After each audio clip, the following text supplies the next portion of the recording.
We are now joined by Heisman Trophy winning former Brigham Young BYU star Ty Detmer, Sikkim 365 Radio, 365 Sports. Ty has been with us. We've been fortunate to have him a handful of times. Ty, thanks for your time. Baylor and also Brigham Young again. They met last year. Baylor was better. This year it seems like it's more of a toss-up, but not sure if you heard, but Nakua and Romney are not scheduled to play tomorrow night for BYU. And I know you have your own team to worry about, but how much do you think that impacts Jaren Hall? Well, they've got some depth there. So, but I know Nakua and Romney both are favorite targets and guys that he's real comfortable giving them a shot down the field. So, may cause him to maybe have second thoughts of throwing one up, kind of a 50-50 ball. But, I think after last year, the little bit of the revenge factor will be into play, and they got him in Provo, so the altitude may take effect, but it should be a good game. I think everybody's looking forward to it. Ty, what do you think about the program to this point as they get ready one more year as a major independent to jump in to the Power Five of what Kalani Sitake has built there and their ability to compete pretty much right away once they start conference play next year? Yeah, I think they're in a good spot. They've recruited really well the last few years. I think they've got depth now at most positions and feel pretty good. Their O-line just kind of reloads every year. And so I think they're pretty solid all the way across the board and have that depth. So, playing a schedule like the Big 12, you're going to need that. At some point in the season, you're going to need those backups to step in and make plays. So I think everybody's pretty comfortable with that part. Jaren Hall, obviously a player who, last year when we saw him against Baylor, he's kind of, still growing, and he's still growing even to this point. But what did you kind of see from him over the course of last year, over the offseason till now, as far as, being a year older, being far more experienced, being a leader, and all those things that come with being a QB1? Yeah, I think, it's always kind of been the case there at BYU where that first season, you're the starter, you're kind of learning the role, you're getting comfortable with the offense, and the next year, it's kind of like riding a bike. You jump right in and you're really comfortable, feel good about the offensive system and what's expected. And a lot of times you see the guys in their second year really have a big year because they're finally comfortable and they understand what's expected. And so he's in that situation right now. I know last year was a great experience and you could just see him get better and better as the year went on. And he started out week one that way. So people are excited. What do you think moving to the Big 12, not just getting in position with who they are and their personnel and numbers, what does it mean to your alma mater to be a part of the Big 12 starting next year? Well, it's huge. I think they've tried to get in the conference, years before that and try to get in and just for whatever reason wasn't happening. And so now that you're in there, there's a lot of little things that go into that. Guys can have all conference honors and different things like that. It allows you to create some rivalries within that conference and get familiar with your opponents. As an independent, you're jumping around and you're preparing for teams that you've never seen before. And now you get to kind of settle in and have some film on them from year to year and come up with, a little more of a game plan, knowing what you're going to see. Ty, we on our chat room from Chris said that Ty Detmer beating number 1 Miami to open the 1990 season was one of the greatest games I've ever seen. I'm not a BYU fan, but I think we all were that day. Those runs that you guys had, do you have certain games and things that stick out to you more than others?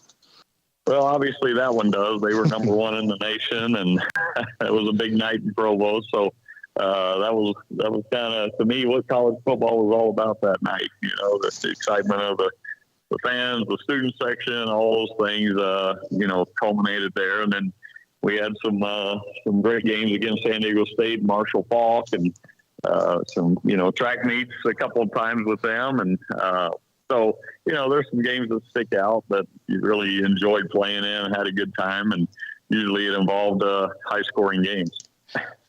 Yeah, no doubt about that. Ty, what do you think of the college football, the way things are going now, you're seeing guys being able to make money off their name, image, likeness. Like, back when you played, there weren't Ty Detmer jerseys in the pro shop, so to speak. But now that would be, something that could happen. The playoff is opening up. There's going to be more opportunities. There's just more opportunities across the board in general for college football players nowadays. I'm sure there's probably part of you's like, man, that would have been kind of nice. But what do you think of that for the young men and women as well who are having these opportunities?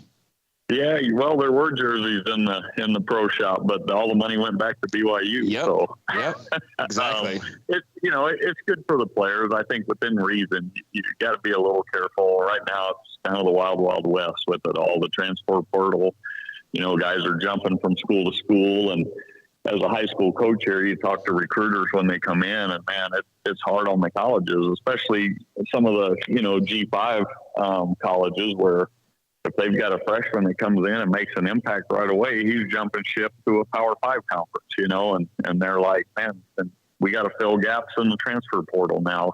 So they're not really looking at high school kids as much as they are hitting the portal and trying to find guys that, were highly recruited that might be able to come in and fill a spot and immediately play, as opposed to a freshman developing and being brought along a little bit slower. So it's a tough landscape for coaches, but it's good for the players that they're able to capitalize on some of this. But it's also, anything goes at this point, and you see guys leaving good programs to go to other programs because they're going to get more money. You are still coaching. Your Coy is coaching, and of course, your father was a legend, and I know you miss him. Everyone does. What's it been like? I know you opened up with a 20-point win. What about the team you have this year? We've got a big group of seniors, so at the high school level, that really helps. You got a little more maturity, and they're a little more physical than the younger kids. So this year we've got a great group of seniors kind of leading us, and we moved up from 4A last year to 5A this year. In Arizona, they do it a little different. They go off based on your past success. So 3 years ago we were 3A, and so the school's really grown and programs, in a good spot. Got a lot of kids playing right now, and we feel pretty good with the team we have, but a lot of work to still be done. Ty, what's the fraternity of BYU quarterbacks alone like? I mean, you've got McMahon, you've got Steve Young, you've got Zach Wilson in the league now. Jaren Hall's good. I mean, I'm leaving people out, but that school has just set just a laundry list of really good QBs out into the world. Is that kind of something you guys wear as a badge of honor when you become that BYU starting QB? We do. I think definitely that's the focal point, of the football team every year. The fans especially have grown accustomed to who's the QB going to be, and had a chance to do a little spot with Eli Manning on Elis Place on ESPN Plus that came out this week, and Jim was there. And so, we all, when we're together, we have a good time, talk about it a little bit, but, it's always great to see the next guys coming and to see them have the success that you were able to have. So it is a little bit of fraternity that, guys respect each other and know, kind of what each other went through. I'm glad you brought that up. I wanted to ask you, what was that experience like doing the whole Eli's Place thing? It was fun. The Mannings, they like to have a good time with things, and they're not afraid to make fun of themselves. And Eli's a great guy, so we had a good time that day. And, keep it light, keep it loose. But, they're also very knowledgeable about the game of football, and they do their homework. So we had a good time. Oh, Steve Sarkisian. I loved him. Absolutely. And here he is at Texas. What do you think about Sark? It's great. I'm glad he's down there at Texas, and hopefully, they're turning things around. He obviously was a great player at BYU his senior year. They won more games than anybody, I think. And I think they were 15-1 that year. So, he did a great job in his own right. So he's one of those guys as well.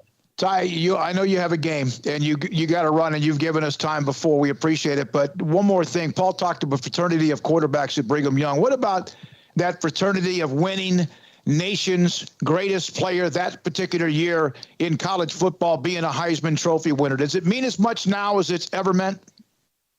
It does. It's still, you get to New York and I still see Roger Staubach and I'm still in awe. It's like that was my guy growing up and in San Antonio. I mean, we're huge Cowboy fans and so, it's still a lot of fun to be a part of and to be able to rub shoulders with a lot of those guys that I grew up watching has been special. You got Earl Campbell, another guy I grew up watching and loved Earl. And so, I still a little starstruck when I get there from time to time.